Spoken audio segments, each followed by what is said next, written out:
వస్తున్నా వస్తున్నా అని అరగంట ముందు చెప్తున్నావు.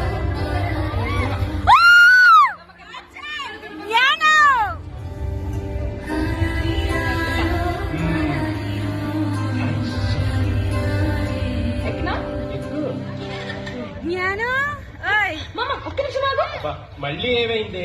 ఉంది మామ, ఇప్పుడే వచ్చేస్తాను. జ్ఞానం జ్ఞానం ఇది చూడు ఇది చూడు.